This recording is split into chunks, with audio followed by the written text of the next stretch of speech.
I've always questioned everything. I'm always that person that questions. Yeah. And then if I see something wrong, I invade and get rid of. Yeah. That's how I've always been, I think. Welcome to Third Culture Africans, the lifestyle podcast for dreamers, thinkers, and doers.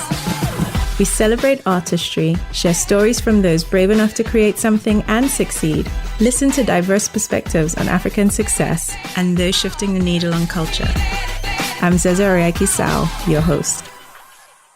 On this week's episode of Third Culture Africans, my guest is Rozan Ahmed. She's a fearless humanitarian who has dedicated the last 2 decades of her life being in service of others and being a powerful force for change. She's an incredible observer, bold in her approach, and believes in the healing opportunity that the creative and cultural arts bring to our space. I hope you enjoy this episode as much as I did sitting with Rozan and picking out some gems from her beautiful career thus far. Thank you for joining us on this week's episode of Third Culture Africans. We have Rozan Ahmed. She is, goodness, I think this podcast was made for her, to be honest. Yeah. When I was going through my notes, and when in my mind I had, who is the epitome of a third culture African in 2020 who has lived, breathed everything that I hope the podcast will stand for in the long term, and your name was on the list. So when I first came up with the concept, I had a list of names. Obviously started with people I knew because they're always easier. Yes. And then having people I don't know, and without sort of giving you all the etceteras, for anyone who doesn't know you, if you can explain who is Rozan Ahmed, because there's so many ands to who you are. But you're a true third culture African. I definitely am a third culture African, and thank you, by the way, for considering me as one of those names in development of this crucial concept. Yeah. It's overly due. In terms of how I describe who I am, wow, this is honestly one of my biggest challenges. It's always so hard for me to sum up who I am and what I do because, like you said, it is so nuanced and layered and intersectional. But to summarize, I do believe that I'm a catalyst. Yes. When it comes to arts, culture, creativity, and their priority in the larger scheme of African projection. I'm the president of my own world. I'm a big believer in intersection, in jumping into all the different ways and utilizing any tool imaginable within the creative space to make a difference, to change a mind, to invade lens, and really bring about new, better, more innovative, more collective ideas towards a better future. I think that's a cool description. I also had global cool kid, in inverted commas, driving culture, creative, writer, humanitarian. Correct. A powerhouse and a powerful force for change. Wow, yes, thank you. I'll take it. I'll take it. I think when I first met you, and goodness me, it's probably been, 10 years. Yeah. And one of the first things that struck me about you is how vocal you were about what you believed in. And off the bat, it was clear where you stood in this sort of maze that we call life. And it was social, our meeting, but you were clear in terms of how you saw the world and your place, one, as a third culture African in the world, and what your purpose was. And I think you were one of the first people who had the global reach that was having those conversations in those ways. That's very true. I love that you noticed and observed and picked that up. I really am. And I guess, yes, the podcast is timely now because now there's a larger pool of people who are driving culture in a particular way. Correct.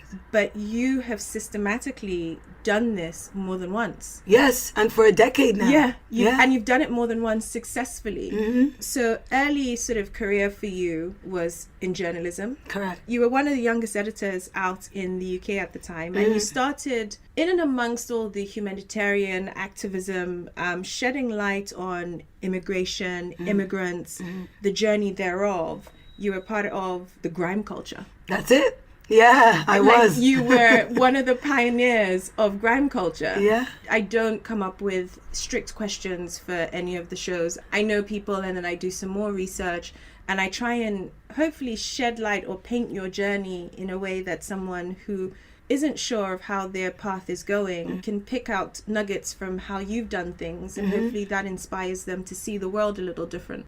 This podcast is sponsored by Malay Natural Science. Malay's products are inspired by the rich landscapes, alluring scents, and ancient wisdom of Africa. Their luxurious fragrance and body care range balances 100% natural active ingredients and scientifically proven formulas to heal, protect, and pamper your skin. Malay ships worldwide, and you can buy their products at maleeonline.com. They also offer a free sample if you'd like to try. Looking back at the Rozan then, who was pioneering what is now a global genre, and you're now living a different lifespan within that and seeing it come full circle in terms of your vision, that version of you, or that part of you who believed so much in fostering essentially a lot of third culture kids. Yes. Through this transition of self, and with the ability to write and paint those pictures. Yeah. How did that come about for you? It's really funny because there's so many terms now, or buzzwords for, like you said, what I've been doing for a very long time. And back then, I didn't even know what I was doing, really. You were just free. Because it was just, there was no definition. Even grime didn't have a name. No. Grime back then didn't even have a name. Yeah. You know, Wiley put out a song called What You Call It? Because, in fact, what do you call it? There was garage, there was jungle, there was hip-hop, British hip-hop even. There was drum and bass. But then this sound was evolving that wasn't quite identified, but what I loved about it was that curiosity, that let's see where this goes, let's merge this into our own definitive, independent cultural roar. And that's in fact what happened. And my role, I would say, is as a writer became more about telling the story of grime and working with very young artists at the time, you know, the Wileys, the Skeptas, the Lethal Bees of the world, Kano. You know, I met Kano when he was part of Pay As You Go. He was Ashley from So Solid. I was at the 21 Seconds music video for that. We were evolving. But you were all kids. We were all kids. You were all kids. We were like I was 16, 17 at the time. You know, they say cool kids shape culture. Yes. And usually it's always a niche. Yes. And somehow that niche then expands and is able to give more. And then somehow we all then jump on that niche and then it becomes culture. Yes, because it reveals identity and it shapes identity. And, you know, for the first time ever, I think, as a African woman living in the UK, I truly felt like I belonged somewhere. I belonged within a group of people, and we were creating something, and it was ours, and it was British. And what I also used to do as a writer, I would interview artists from the United States when they were coming, like the 50 Cents and the Dre's and the Eminems or whatever, and I would ask them, have you heard our sound? Have you heard of Lethal B? Have you heard of More Fire Crew? Have you heard of... And they all had no clue, and they were all very dismissive back then. And every vision I had back then, and that was to have, you know, the Drake, for example, of today with one of our artists on stage. It's all happening now. So for me, it's just when Stormzy did Glastonbury, for example, these are all moments that I was literally envisioning 20 years ago. So it is a full circle. It's always a full circle moment for me now. The past 2 years actually has been constant for full circles. So it's beautiful, and we're getting somewhere with it, and that was, you know, as grime started to establish is when I decided to just leave. which I was about to get to. So you made your quick exit, left, and decided to focus more on, I guess, the power of self and belief in self. And the voice that you had around African culture, heritage, and let's dial back to where you're Sudanese. Yes. And you came to the UK as an immigrant. Yes. Well, I was born in the UK, so I am British, but I came as a refugee almost because we were living in Kuwait during the Gulf War and we lost everything. Although I was British, the only British in my family, the rest were Sudanese and Kuwait and blah, blah. But yeah, we all came back here as essentially refugees. Yeah. So when I was 9, when we came back to England. Yeah. So yes, I very much know the immigrant, refugee, no home life. Yes. I'm very aware But of is that the thing that has propelled you to forge on in creating all the other businesses that you have and the consultancy around creating a voice and even shining light for people who are walking journeys from a disadvantaged position in life? Yes, always, always. That is the fundamental premise for my existence, and that is to bring light or to bring beauty to what is generally viewed as secondary or ugly or unimportant, you know, and also to understand the power in smaller things. We don't always have to chase what's outside and bigger. Let's look into ourselves. So yeah, it is very much a reflection of my own journey. I decided to go back to Sudan at age 20 and discover who I am as a Sudanese woman. Yeah. And that was through the cultivation of grime or the cultivation of a new culture back home. I felt that once I'd achieved that, I wanted to understand on a much deeper level why I even did that. And going to Sudan was another big bridge. Life altering for you, right? Yeah, it really was. You went from that and then working with the UN for Sudan, speaking on South Sudan and the crisis there and shining light for the youth especially. Very much and so. how to connect the youth, and then you go further afield, Kenya, Uganda, and then you kept going. Then I kept going. And then you just kept going. It was like... I'm still going. It was like the yellow brick road that just kept going. And it almost felt like once you had a taste of it, you found a bigger purpose outside of this grime culture and what was popular and what was cool. Yes. And somehow you found a way to make popular and cool heritage. And also bringing a sense of responsibility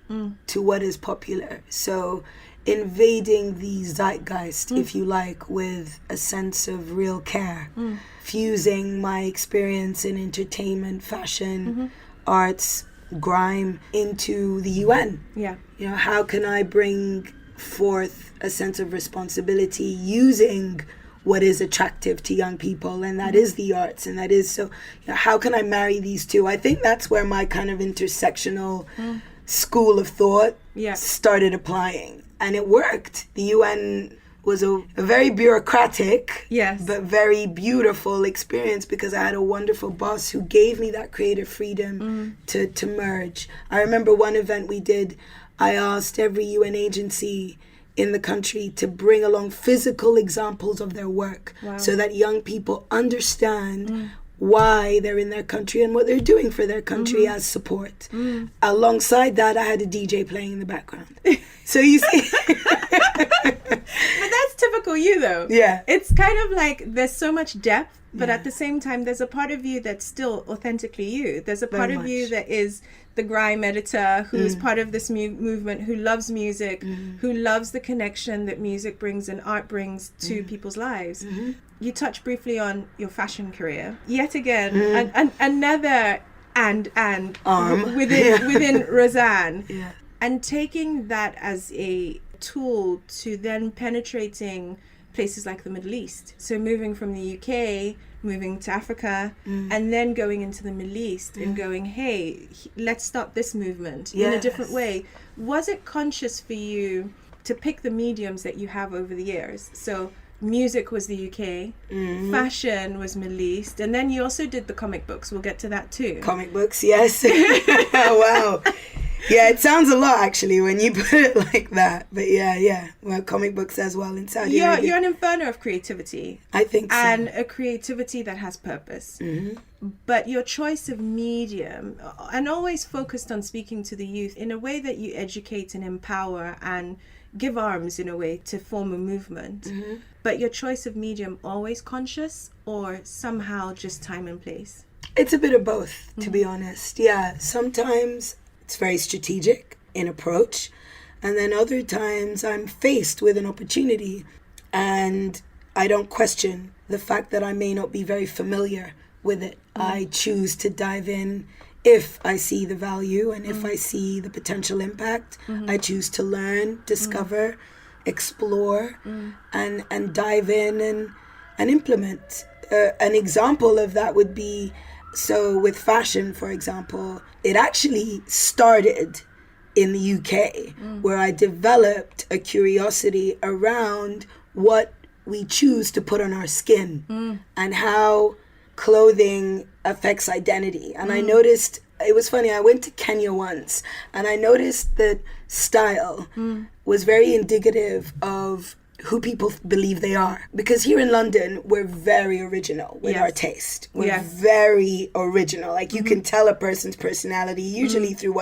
how they choose to dress. A lot less following when it comes to style. Yes. Whereas if you go to Kenya or any country, I don't want to be specific with Kenya, but what I did notice style-wise was that it wasn't particular, either to personality or to tribe or to what was going on socially. So I related that to identity and what the definition of their patriotism is. Does that make sense? Yes. So I started... But as a form of expression. Yes, as a form of who I am in my country, right? So I started kind of developing like a curiosity around that. And when I went to the Middle East, one of the things I noticed when I got there was that I would walk into a mall and I'd see literally every brand from Europe and not a single brand from the region, not a single Arabian brand. And I wanted to know, what are people creating here? Yes. How are they aligning their heritage with their economy? How is that? Yeah. What is going on? I felt the same when I moved to South Africa, I must say. In 2009, I arrived, and in the same way, there was a lack of a local voice. But there's all this beauty around. Where is it? Yeah. Where are the people who are harnessing this? Where are the people who are creating vessels to be able to share this beauty with others? Absolutely. That seems to lack in certain communities. And you've taken that on yourself, again, to always champion the cause. And encourage, all the way, cultivate, encourage, mentor. Yeah, and that's what we did, starting with Bahrain. My consultancy started off as a consultancy, but it became more of an educational, cultivating agent for local creativity. That's what I felt I was becoming. I was like almost grooming local brands and not teaching. I don't want to call myself a teacher, but I would say encouraging, showing, coaching, guiding, and also empowering. Yes. You know, there were so many questions around, but what do you think it'll work? But do you think people will buy my product? Of course they'll buy your product. They're good products. Yeah. Oh, but you know, there's this and that. Fear of the monopoly. Fear of the bigger monopolizing brands out there. And that is what I try to rid of. And what I always try to rid of. Why do you pick the world's problems? Why? That's such a good question, my friend. I don't know. I could really ease my life so much if I just... They're a lot more easier. There are easier problems out there. You know, I wrote this down, and it's probably one question that I've always wanted to ask you, which is you never pick the easy stuff. You've always picked the stuff that is, one, far beyond the scope of you and more about many. And whether you choose to do that with the mediums that you're most comfortable with, it's always beyond you. Always. Why? I don't know. Okay. I can't even. I feel like it's some kind of ancestral order. But time and place, you always end up in being in the right place at the right time to be able to push your message out. That's true. And I think it's because, and this isn't a good or bad thing, or maybe it's both, but I tend to note, challenge, and be public about a problem maybe a good 4 years or 5 years before the rest of everybody, or before it becomes a trend or a buzzword, or, you know, 7 years ago, I remember doing an interview and discussing what it means to take back the African story 7 years ago. And now everyone's jumping on that, which is fantastic. Yeah. But what I'm looking at, because I've already moved on. Yeah, I've already moved on. So now I'm thinking about, but wait, we want to take ownership of what? What are we taking ownership of who are we as Africans. And that's why I set up Africanism, exploring the isms of what it means to be an African today, a global African today, as well as, you know, the internal, external African. And also discussing diversity amongst ourselves as Africans. Again, we're having diversity, inclusion, all of these things thrown at us, as opposed to us being a part of that conversation. It's being thrown upon us. And then I wonder, but what about diversity amongst Africans? Yeah. It's isolating, for sure. It's a lonely road. It's a lonely road. It's isolating. To beat to the sound of your own drum and to want to create for others through your observations, and they're always quite early, which you recognize that actually by the time you start on something, perhaps the rest of the world hasn't caught up yet. And so it's an endeavor that you put out knowing that you'll get not as much reward as if you waited or sat on something. Yes. But you have this drive to continue to evolve, to continue to give, to continue to put out what you have within you. How does someone like you earn a living? That's also a very good question. Because one of the things with the show that I want to do is showcase different faces of success. Now, question mark for whoever deems it financially fulfilling, living in joy, living in your purpose, however you define that. But as long as what you do allows you to make a living and you can live the life that you deem successful enough for yourself to live. But seldomly are we taught within our cultures as Africans that you can exist outside of a framework of a 9-to-5 or a box that this is your profile. Yes. You are many ands and are able to forge a living out of that. How do you do that? I'm still working that out, to be very honest. I'm still defining and redefining the cash streams and the potential cash streams within my many ands. Yeah. You're absolutely right about the fact that we were never really taught financial literacy. I was always encouraged to enter a 9-to-5, like you said, to be a doctor or an engineer or a teacher and just kind of enter this system of employment, which I have no problem with. I actually think it's a wonderfully stress-free life. But it's either employment or business ownership. Or business ownership. There's no concept in our culture, especially around a freelancer. No. The concept that as a freelancer, you can work on projects. Yes. And those projects are projects that you believe in. Yeah. And you can pick them up or drop them when you want. Yes. You don't have to have a huge machine behind you. There doesn't have to be a huge team behind you.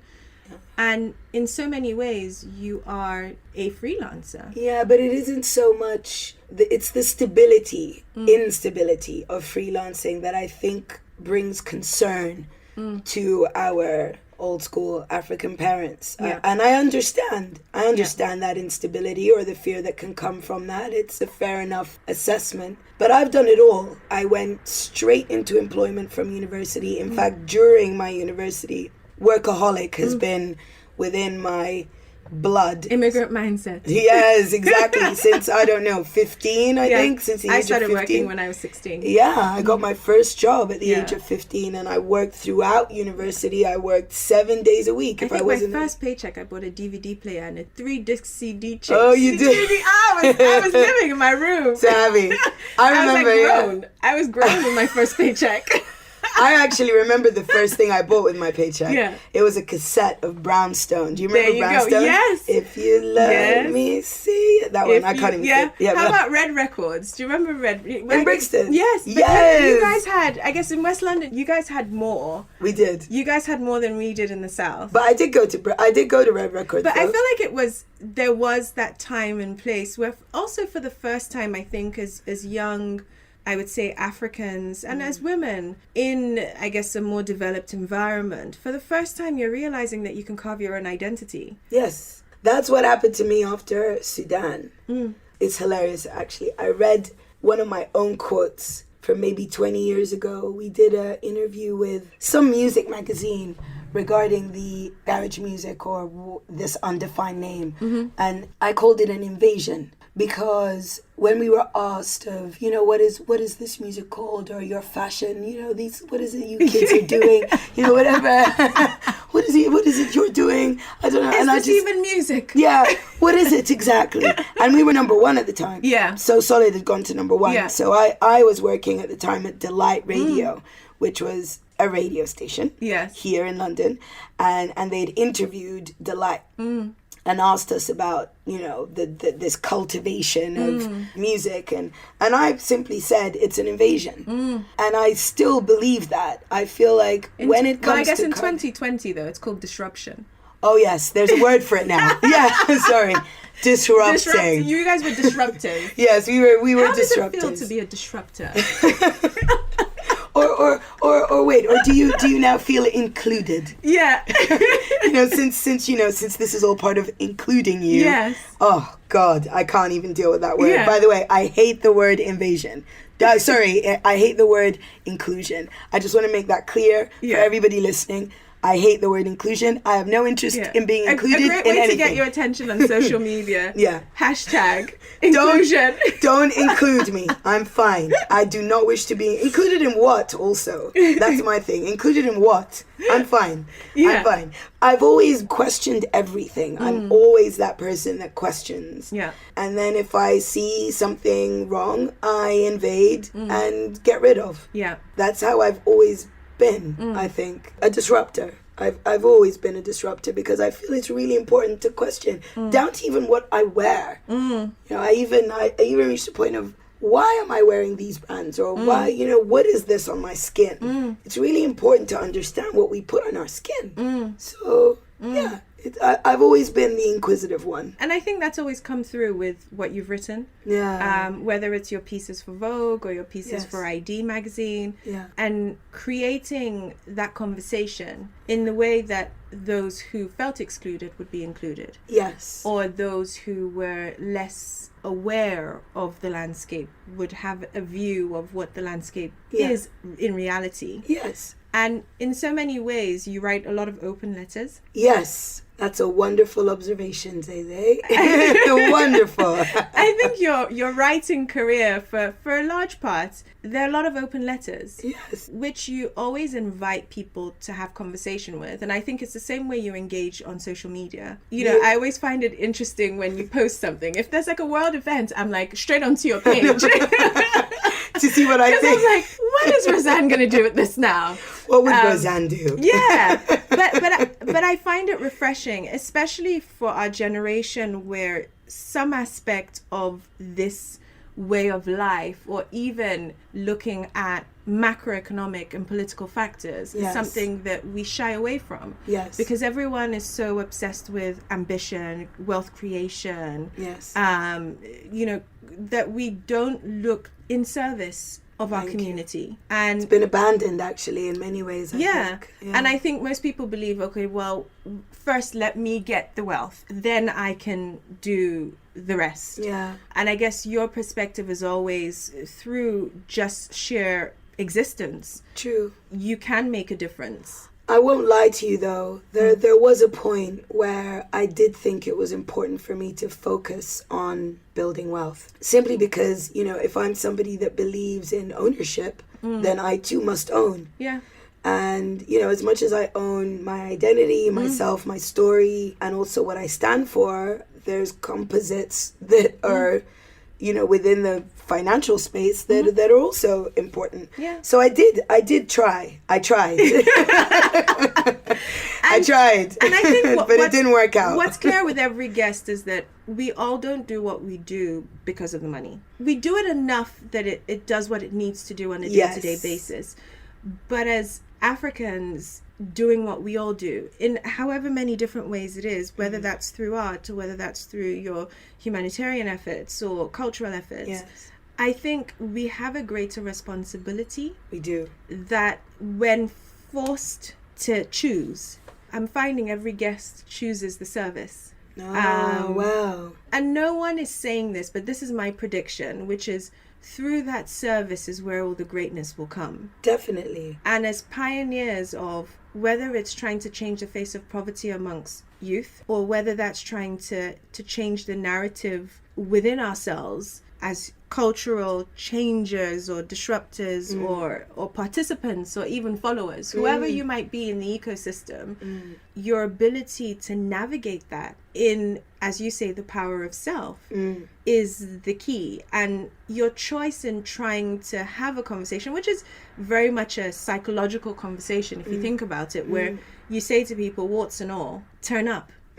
I did a keynote recently with Facebook on their Women Leadership Day. And the reason they asked me to open the conference was because they were really intrigued by a hashtag I developed called I Am Globalization. Stop. That was my question. Oh, perfect. You see the alignment. Yes. The alignments.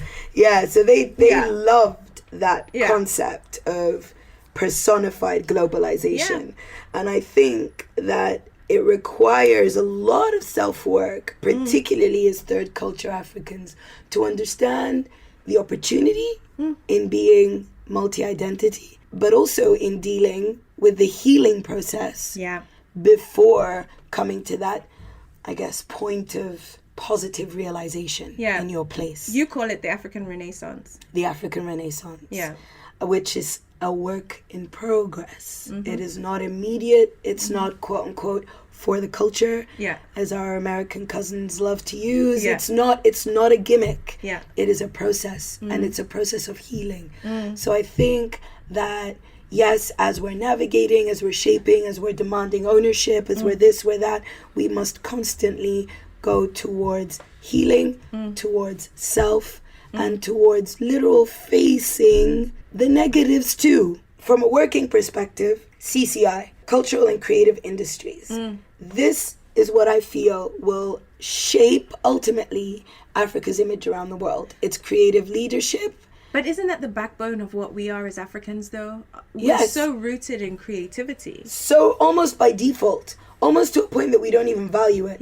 We're so couture, for example. Couture is default. It's something we just did growing up. It's like that, Dior's last season with the Ankara print. Oh, Lord, don't. And we've seen Stella McCartney do that. Stella McCartney did it And too. I think, for me, what I saw there was a classic case of one man's food is another man's poison. And also, definitely. And also neocolonialism. Neocolonialism. That's let's just call it what it was. It's also a prime example of our own disrespect to what we create. This is why when I tell you people are talking about our story, all right, I'm already ahead. How do we actually protect our story once we've clearly defined what it is? And I think we're there, and I think I'm hoping that with something like the podcast, and perhaps it only starts with me and someone else takes it to where it needs to go.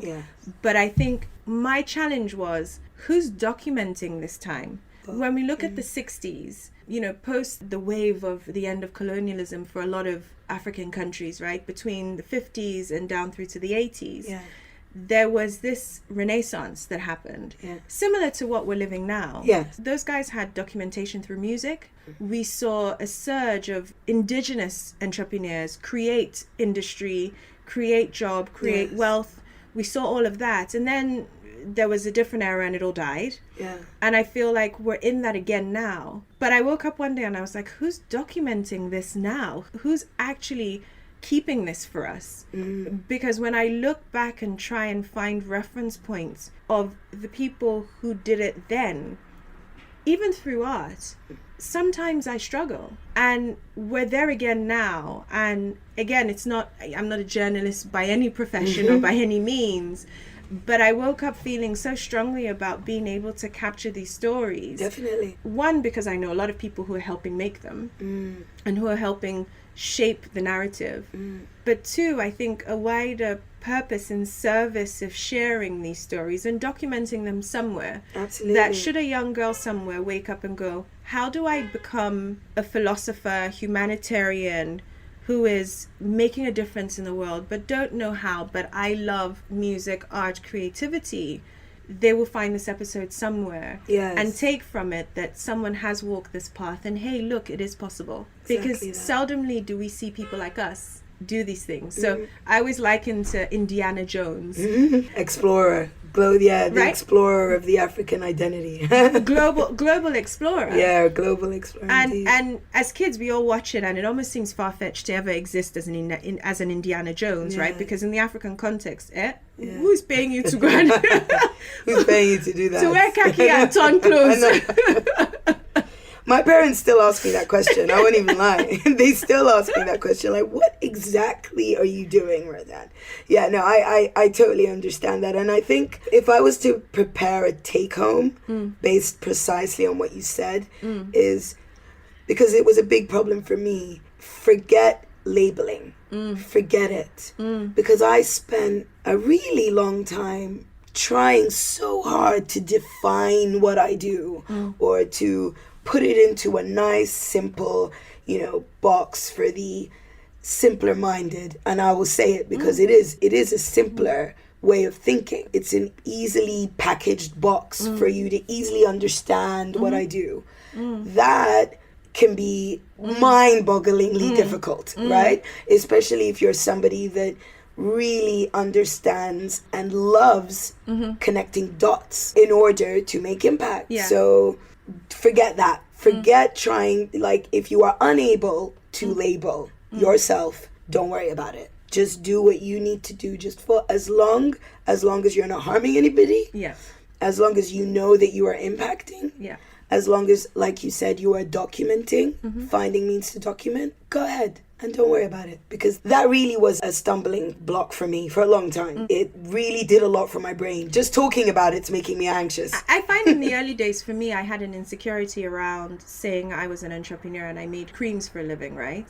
And chances are that only a small group of people knew who I was. Yeah. And I wasn't the thing that everyone knew. Yeah. And I think as entrepreneurs, as creators, as people who start to shift culture, I think because when you first start, it's so isolating. Yes. It's very lonely. It is very lonely. Even just friendships, relationships are tested to so many varying limits. Oh God, yeah. I lost a lot of friends. Yeah. I lost a lot of friends too on this journey. And it's weird because I don't really get jealous, okay? I don't, quote unquote, hate on people. If I see a woman, for example, my friend, you or any other of my friends doing really well, I jump up for joy. And I don't even need to understand exactly what you're doing. I just know that you're doing well and that you're happy. Yeah. And that you're living and you're good.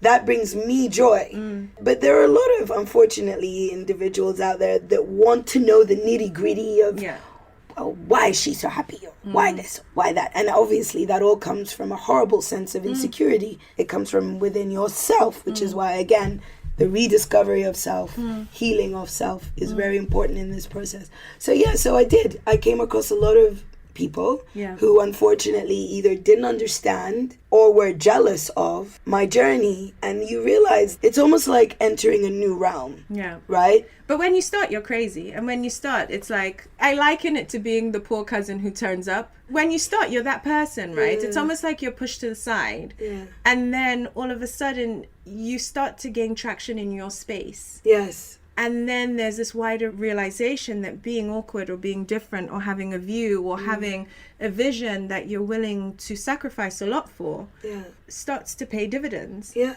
And then all of a sudden... You get burned a lot too, though. Yeah, 100%. All the time. Yeah. Burn, paid. Burn, win. Burn, like that's how it works. But it's never a steady stream. You arrive at a place where people now start to respect your hustle. Yes. People now start to respect your devotion. Yes. People now start to look at you as a leader, and through that evolution of self is when you start, for me, I would say, I started to get the confidence. Very good. To actually say, hold on a minute here, I am not what you expect me to be. Yes. And actually, I'm comfortable with that. I'm comfortable being who I am, and if I don't make the numbers that you think I'm making, that's on you. That's fine. And also, it's sad how entrepreneurship now is somehow related, particularly in our space, to fame. Entrepreneurship has nothing to do with fame. Zero. And I don't know how somehow the two fields have correlated. They have no correlation to another. I think there's a narrative that people believe, and statistically they're so wrong, because you're more likely to become a millionaire in a job than you are as an entrepreneur. Of course. And I think because of some of the success stories of the decade, right? The Zuckerbergs, the Ubers and things. And being Africans, we somehow have created, and also with the surge of investment in innovation and creativity and marketplace, that is now starting to brew. Yes. Now, for a lot of industries, it doesn't exist. There is no marketplace. That's very true. But we have a lot of marketplace conversations. Yeah. Which is premature. Because there's no ecosystem. It's about ecosystem. It's infrastructure, institutions, think tanks. We don't have any of that.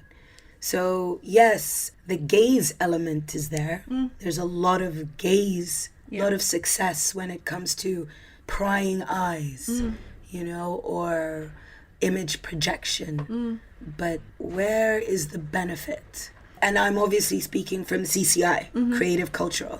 And, and I constantly raise these challenges within this space because we tend to forget about them. There's a photo on Instagram and someone gains likes and that's a sign you get of a feature success. in Vogue. It's always like the feature in Vogue or the feature in Essence or the feature somewhere, and it's almost like, okay, now you have the seal of approval, we can now trust you. Which is sad also because why are we giving that power to entities that don't necessarily understand even who we are? And yet power is given to those who haven't even helped establish this current renaissance. But I think it's part of the mindset of going, but hey, we are now part of the race. Yes. We have now joined in this level playing field. Yes. However unlevel it is for those of us entering it on a global scale. Yeah. But now for the first time, pound for pound, we are speaking to the same consumer. Of course. And that is something that is unique to this time. It is. Unique to where we're at. And I think the work that you do with fostering that, the work that you do with taking that message down to a whole different demographic of people who can now start to see possibilities in their creativity, in their innovation, and also celebrating their heritage. That's it. On the one end, the narrative was, how do you become like? And I'm slowly starting to see that change into how do you evolve within? Thankfully, we are seeing that. I agree with you. Let's focus on equalizing within this globalizing moment. Let's equalize, not monopolize. That's another really important factor, I think, in our development and establishment as a force of cultural and creative nature. Let's really focus on equal benefit as opposed to a continuous gaze opportunity. And I think that will take some time because I think in the beginning you're so lost in translation that I think once people start to feel recognized and feel seen, as human beings we all want to be seen. And I think once that starts to happen, it's easy to crave that. It's easy to want it more. It's easy to design, or by design create that environment that then becomes the thing that you chase, that then becomes the measure of success. And I think where someone like you is important for our culture is actually perhaps take a minute and see outside of self. Take a minute and live in service.